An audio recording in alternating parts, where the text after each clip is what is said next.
Hai Sobat Envy, balik lagi dengan kami di podcast Kata Lingkungan bersama saya Vika Ulia dan saya Nurvana Gisti. Jadi di kesempatan kali ini kita akan membahas isu lingkungan lagi, yang dimana isu lingkungan ini sering terjadi dan sering terasa di kehidupan kita sendiri. Apa ya, Bung? Ini dekat banget sih sama kita, kayak sekedar pertanyaan, kenapa sih bumi kita tuh makin panas? Terus apa ya kaitannya sama perubahan alih fungsi lahan? Tentunya di sini kita berdiskusi tidak hanya berdua saja. Di sini kita kedatangan bintang tamu spesial. Tapi sepertinya setiap episode kita selalu kedatangan bintang tamu spesial ya. Tapi untuk episode kali ini kita kedatangan dari salah satu dosen dari program studi ilmu lingkungan Universitas Mataram, yaitu Bapak Arben. Ya.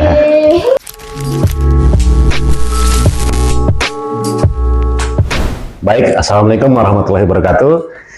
Salam sejahtera untuk semuanya. Perkenalkan, nama saya Arben Virgota. Saya kebetulan juga mengajar di program studi ilmu lingkungan. Ya, kebetulan saya juga mengajar di beberapa mata kuliah yang terkait dengan masalah klimatologi dan perubahan iklim, serta ada beberapa mata kuliah lain yang mungkin terkait dengan tema yang akan dibicarakan atau didiskusikan pada kesempatan kali ini. Selebihnya mungkin ada memang mungkin segitu aja ya. Ya, saya kira cukup itu aja ya terkait dengan profil diri saya ya. Dan mungkin perlu satu lagi masalah pendidikan. Saya dulu S1-nya di Fakultas Perikanan Universitas Riau ya, kemudian saya lanjut di Institut Pertanian Bogor di program studi ilmu lingkungan atau di pengelolaan sumber daya alam dan lingkungan, dan lanjut lagi ke Brawijaya di program doktor ilmu lingkungan, dan baru selesai sekitar tahun yang lalu, dan alhamdulillah sekarang sudah bisa aktif kembali seperti sedia kalanya. Ya, saya kira itu mungkin perkenalan yang bisa saya sampaikan. Terima kasih Bapak atas perkenalannya. Dan kita berlama-lama nih. Ya. Kita langsung mulai diskusinya mungkin Kak Tika. Ya. Jadi Pak, di era sekarang ini banyak kita kenal dengan nama perubahan iklim. Tapi mungkin nggak banyak teman-teman di luar sana itu yang tahu apa sih itu perubahan iklim dan apa kaitannya dengan efek rumah kaca. Mungkin bisa dijelaskan Pak? Oh iya, mungkin perlu kita sampaikan dulu kepada teman-teman atau rekan-rekan di luar sana ya, yang belum paham terkait dengan apa yang disebut dengan perubahan iklim. Jadi di sini adalah suatu fenomena terjadinya perubahan pola cuaca dalam periode waktu yang panjang ya. Jadi kalau kita bicara iklim itu mewakili sebuah keadaan minimal 30 tahun ya. Sementara kalau yang dalam bentuk harian ataupun tahunan yang kita rasakan keadaan suhu, curah hujan segala macamnya itu kita sebut dengan cuaca ya. Nah, kalau kita katakan bahwa ada perubahan, maka perubahan itu berarti menggambarkan tentang adanya perubahan iklim dalam periode yang cukup panjang. Misalnya perubahan musim ya. Kapan mulai musim hujan dan kapan mulai musim kemarau. Itu salah satu fenomenanya. Yang kedua adalah terjadinya perubahan suhu ya. Suhu permukaan bumi. Nah, yang jadi pertanyaan berikutnya adalah kenapa itu bisa terjadi, ya kan? Nah, kalau kita bertanya lagi kenapa itu bisa terjadi, padahal sebelumnya kondisi bumi ini normal-normal atau baik-baik saja, ya. Sebenarnya kalau dilihat dari masa lalu, memang sudah ada tren peningkatan, ya, tren peningkatan suhu permukaan bumi, yaitu sejak tahun Perang Dunia Kedua, ya. Perang Dunia Kedua itu mulainya berkembang industri, ya, berkembangnya industri. Kemudian dari industri ini menghasilkan banyak sekali gas-gas ataupun emisi yang masuk dalam kategori gas rumah kaca, ya, atau bahan-bahan pencemar yang menyebabkan atmosfer kita menjadi banyak mengandung gas rumah kaca, seperti misalnya NOx ya, ataupun COX, bukan NOx, SOX ya, karbon dioksida, bahkan H2O sendiri ya. Air pun dianggap sebagai gas rumah kaca karena peranannya di atmosfer itu tuh hampir sama ya, dapat menyerap dan memantulkan, merefleksikan dari panas yang dipancarkan dari bumi ya ke atmosfer dan dipantulkan lagi ke bumi. Jadi banyak sekali ya beberapa jenis gas rumah kaca yang dihasilkan ketika masa-masa perkembangan industri yang sangat pesat. Sehingga kalau saya nggak salah ya, ada konferensi di Stockholm waktu itu yang pertama sekali terkait masalah perubahan iklim ini. Itu muncul konferensi itu akibat dari banyaknya perubahan ataupun adanya gejala-gejala perubahan lingkungan, terutama iklim, sehingga dunia meresponnya untuk mencoba untuk melakukan kerjasama di antara beberapa negara untuk mengatasi masalah ini, ya. Karena permasalahan iklim ini tidak bisa diselesaikan oleh satu negara, apalagi perorangan. Sehingga ini permasalahan yang harus diselesaikan secara kolektif antara semua negara. Dan harapannya PBB bisa menaungi pola kerjasama ini supaya semua negara bekerja sama dan punya komitmen yang sama dalam mengatasi masalah pemanasan global ataupun perubahan iklim. Nah, jadi terkait masalah gas rumah kaca tadi, jelas tadi bahwa gas rumah kaca itu ya kalau kita hubungkan dengan pemanasan global ya, dengan meningkatnya gas rumah kaca tadi sudah saya sebutkan ya, beberapa di situ ada karbon dioksida, ada H2O, ada NOx ya, ada SOx, termasuk juga CFC ya. Itu meningkatkan kerusakan ozon yang pertama ya, kerusakan ozon yang berfungsi sebenarnya ozon ini adalah menyaring, memfilter radiasi matahari ya. Dengan rusaknya ozon, kemampuan atmosfer itu memfilter dari radiasi matahari ke bumi ya, itu menjadi berkurang, sehingga jumlah radiasi yang masuk ke bumi itu lebih banyak dan lebih besar. Kemudian gas rumah kaca yang sudah saya sebutkan tadi itu tuh juga akan menangkap ya atau menahan radiasi yang sudah masuk ke bumi, ketika dipantulkan kembali ke angkasa itu akan tertutup. Kita bisa rasakanlah ketika musim hujan ya, di situ ada awan ya, ketika mau hujan pasti kita merasakan panas ya. Dan awan itu dia salah satu adalah gas rumah kaca karena dia adalah H2O ya, H2O yang kemudian itu panas dari permukaan bumi itu dipantulkan ke angkasa, akan ditahan oleh awan dan dipantulkan kembali ke bumi sehingga kita terasa gerah. Nah, jadi konsepnya seperti itu. Jadi panas yang terkurung di bumi akibat tahanan dari gas rumah kaca yang ada di atmosfer. Kira-kira itu. Jadi gas rumah kaca ibaratnya ini, rumah kaca itu ibaratnya suatu ruangan yang cahayanya, kalau ada cahaya, cahayanya bisa masuk ke dalam ruangan, tetapi ketika cahaya itu sudah berubah menjadi panas, maka panasnya tidak bisa keluar, tertahan. Nah, itulah dikatakan efek rumah kaca ya. Jadi kira-kira itu ya. Kalau misalnya kan tadi kita udah ngebahas tentang gas rumah kaca nih Pak, ada nggak faktor lain sekiranya dalam perubahan iklim ini, terjadi perubahan iklim, faktor lain dari? Ada ya, itu tadi kita bicara gasnya ya kan, gas rumah kaca terkait dengan perubahan iklim. Sekarang kita melihat ada nggak tindakan ataupun faktor-faktor lain yang bisa meningkatkan atau memicu terjadinya perubahan iklim itu ya kan? Ya pasti ada, karena itu adalah terkait dengan aktivitas kita. Ya, jadi gas yang dihasilkan atau gas rumah kaca yang dihasilkan itu adalah hasil daripada aktivitas pembangunan yang kita lakukan. Sebagai contoh, misalnya, ya kayak karbon dioksida, itu tuh dari mana? Kita saja bernapas menghasilkan karbon dioksida. Ya, motor kita menghasilkan gas karbon monoksida, bahkan karbon dioksida juga ada. Ya kan, pabrik juga begitu. Industri-industri yang menggunakan bahan bakar fosil, misalnya seperti batu bara ataupun solar ya. Kemudian juga selain itu juga menghasilkan gas SOx ya, kemudian ada NOx. Belum lagi terkait dengan pembakaran hutan yang secara otomatis juga menghasilkan karbon dioksida, termasuk juga H2O ya. Karena jangan dikira bahwa asap itu kandungannya juga banyak air. Ya, putih itu air itu. Ya. Kemudian apalagi alih fungsi lahan.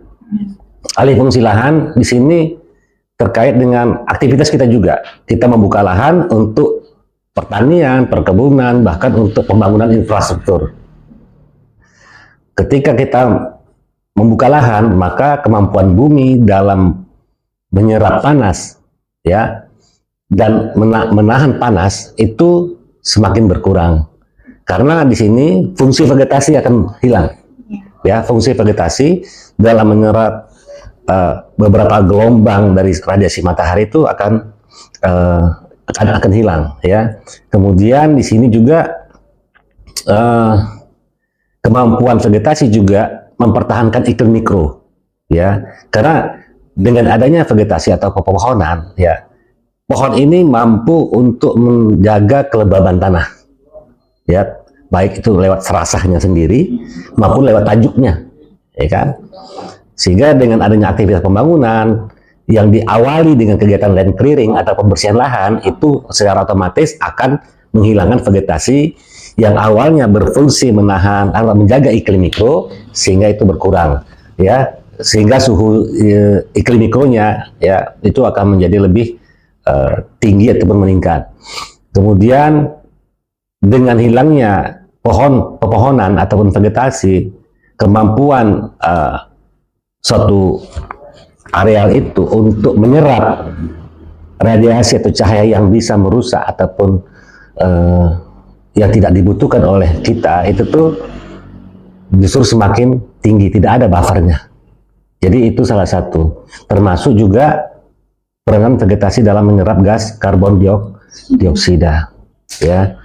Karena nanti kan ada istilahnya namanya carbon sequestration, ya. Carbon sequestration itu istilah yang digunakan ya untuk menggambarkan kemampuan seberapa besar sebuah lokasi atau kawasan dalam menyerap karbon dioksida yang ada di atmosfer dalam satuan waktu.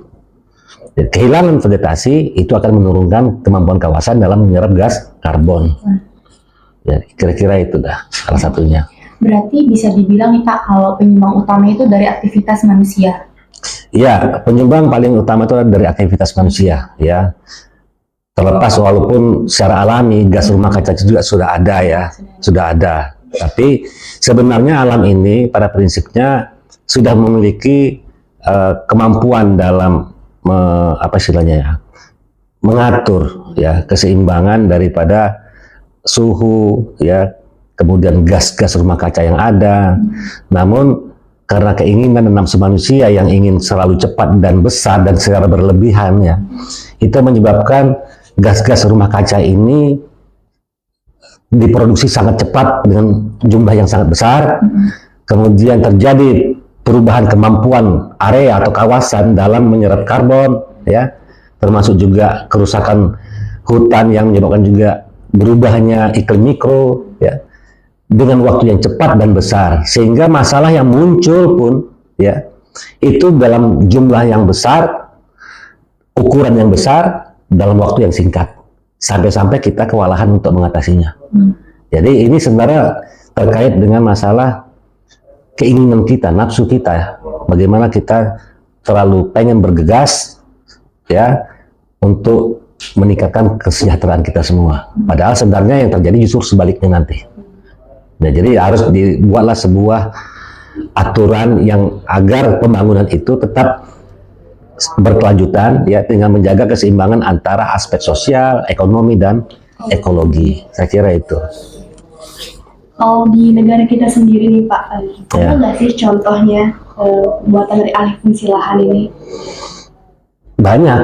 Banyak sekali, ya, alih fungsi lahan. Setiap pembangunan baik yang dilakukan oleh perorangan, ya, perorangan ataupun pemerintah, ya, semua itu kalau ada kegiatan pembangunan, baik yang secara fisik pembangunannya ataupun non fisik, itu semua terjadi proses land clearing atau pembukaan lahan. Ya, yang sangat kita sayangkan seperti yang terjadi sekarang, ini lahan-lahan yang dianggap produktif, apalagi yang kita katakan dengan istilah RTH, ruang terbuka hijau, ya, yang harapannya dia mampu menyerap gas karbon ataupun bahan pencemar lainnya, ya. Tiba-tiba sekarang sudah banyak beralih fungsi menjadi bangunan, ya. Bahkan hutan sudah berubah jadi kebun, kemudian kebun berubah menjadi lahan pertanian yang lain, kemudian lahan pertanian berubah menjadi pemukiman atau fasilitas-fasilitas yang lain, sehingga perubahan-perubahan ini nih biasanya mengarah kepada dari sesuatu yang kita harapkan dapat menyerap gas karbon, ya, justru sebaliknya akan terus terjadi peningkatan, ya, peningkatan gas karbon atau menurunnya kemampuan kawasan itu dalam menyerap gas karbon, kayak gitu. Sesuai yang kita udah diskusin tadi tuh mungkin lebih mengarah ke dampak negatifnya nih Pak ya. Kalau menurut Bapak sendiri nih, lebih bahaya mana sih Pak antara deforestasi hutan besar-besaran atau konversi lahan pertanian yang dijadikan tuh perindustrian? Walaupun emang kelihatannya sama-sama negatif nih Pak, mungkin lebih bahaya mana kalau dari sudut pandang Bapak sendiri? Yang kedua tadi apa? Dari deforestasi hutan, atau konversi lahan menjadi industri, perumahan atau semacamnya. Ya, sebenarnya istilah ini nih pada prinsipnya hampir sama, ya.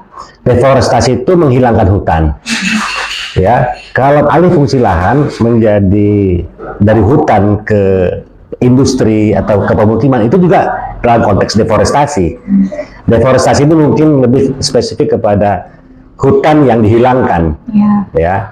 Tetapi setelah hutan dihilangkan, baru ada kegiatan pembangunan infrastruktur yang lain, kan gitu, ya kan? Jalur gitu. Ya, satu jalur dia. Sebenarnya kita agak susah membedakan, ya, karena dia satu paket, deforestasi terus pembangunan, ya kan? Kecuali mungkin deforestasi dibiarkan kosong, ya kan? Kemudian deforestasi dilanjutkan dengan pembangunan. Nah, itu baru kita lihat mana yang lebih besar dampaknya terhadap perubahan iklim. Yang jelas dengan adanya pembangunan, pasti di situ kemampuan kawasan yang terbangun dengan struktur yang tidak ya seperti bangunan, ya, itu kan kemampuan dia dalam menyerap apa istilahnya karbon itu kan juga sangat rendah, bahkan tidak ada. Misalnya kayak seng, genteng kan tidak menyerap karbon, ya kan? Tetapi justru dia akan memantulkan kembali radiasi matahari. Sementara kalau lahan deforestasi, hutan yang dibuka kemudian dibiarkan, itu tanah masih punya kemampuan menyerap panas, ya. Kemudian rumput-rumput atau semak belukar yang tumbuh kemudian itu juga memiliki kontribusi yang positif terhadap penyerapan gas karbon. Jadi kira-kira mungkin perlu kita bedakan, ya, antara itu. Yang jelas dengan adanya industri, selain dia tidak mampu menyerap karbon, dia juga akan menghasilkan gas atau emisi rumah kaca, ya. Jadi industri pasti lebih banyak lah memberikan dampak yang negatif terhadap perubahan iklim. Ya. Cuma satu masalahnya, ya, kalau negara kita membatasi industri karena pertimbangan tadi, sementara negara-negara lain tidak mengindahkan itu, maka kita akan tertinggal terus, yang gitu. Ya.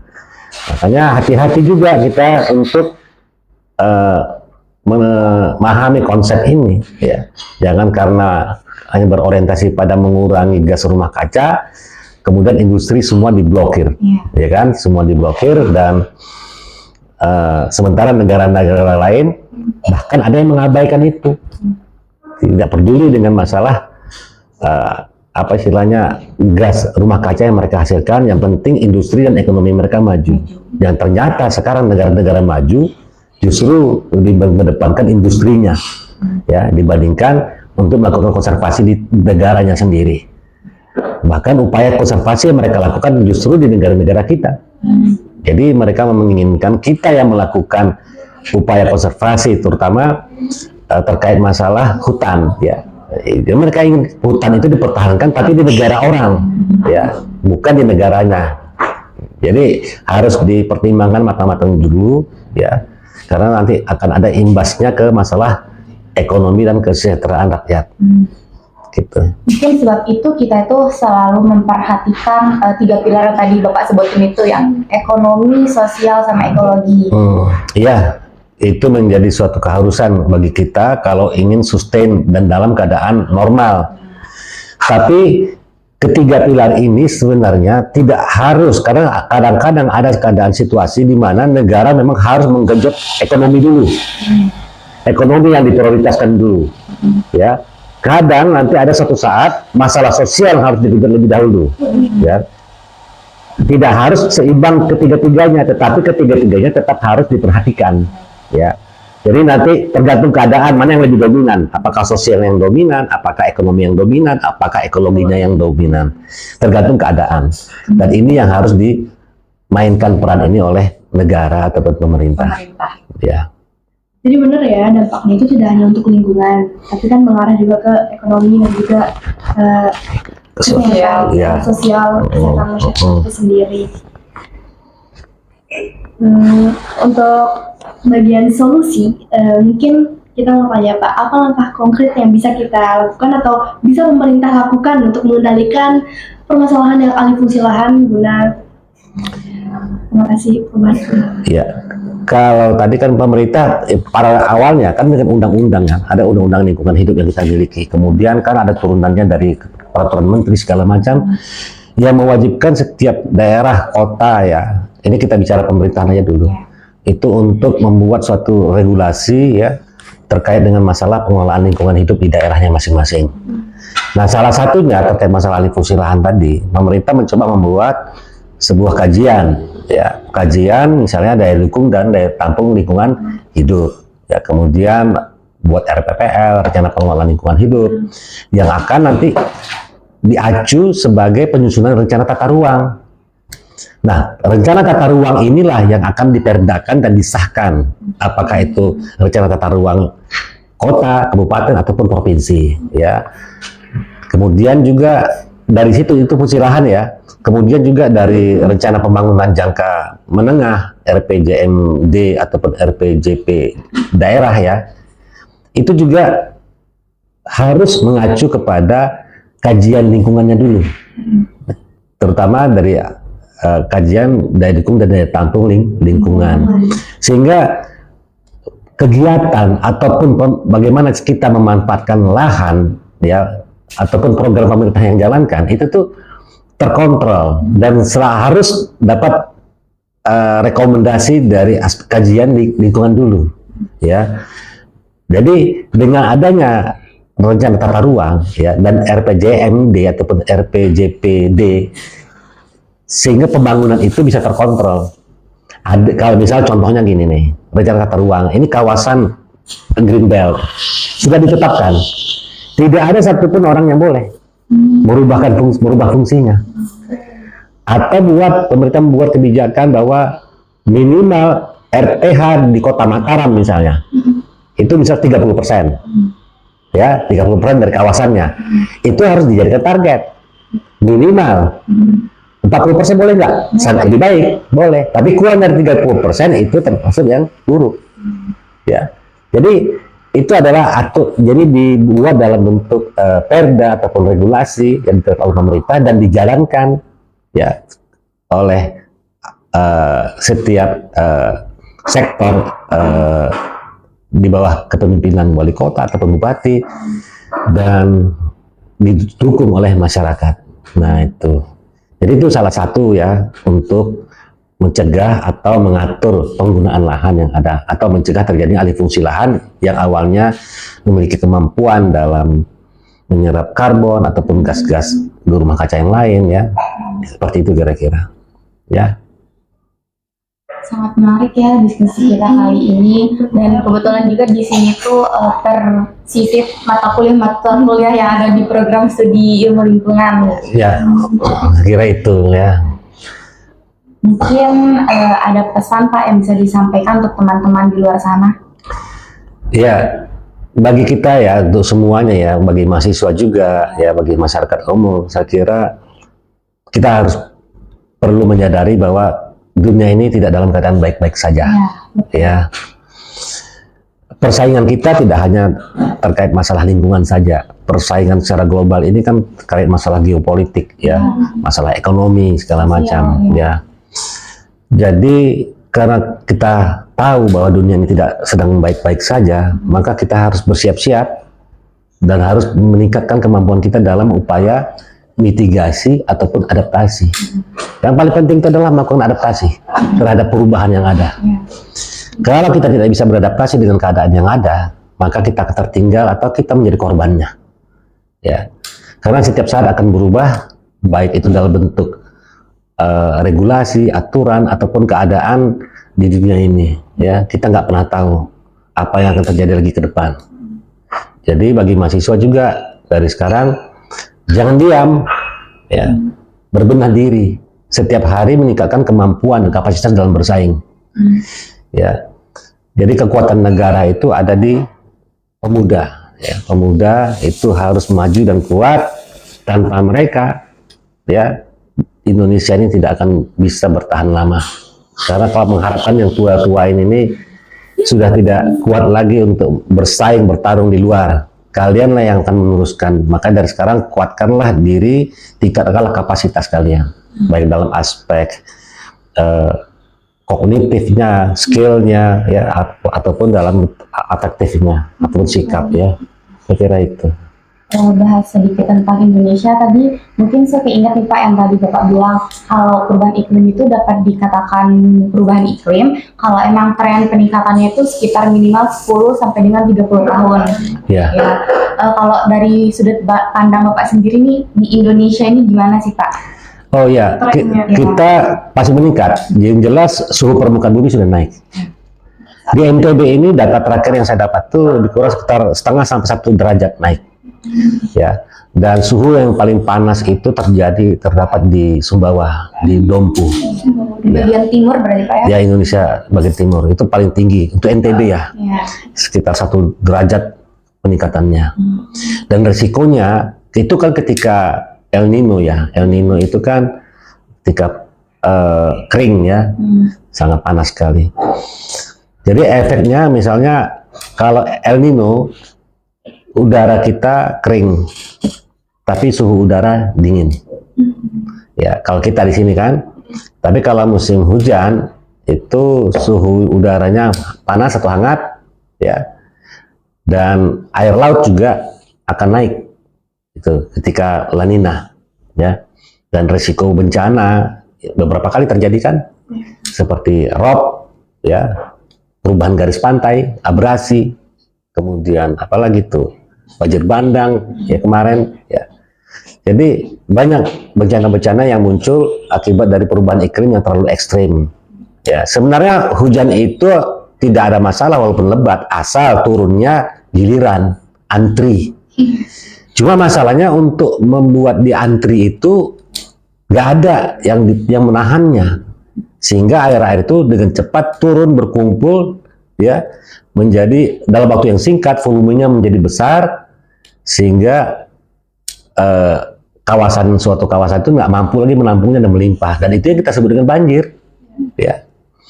Tapi kalau dia ditahan dulu oleh pohon, terjadi intersepsi dulu, baru kemudian lewat batang netes ke bawah, masuk ke tanah dulu, infiltrasi, baru terjadi run off gitu kan, baru masuk ke sungai, itu kan panjang.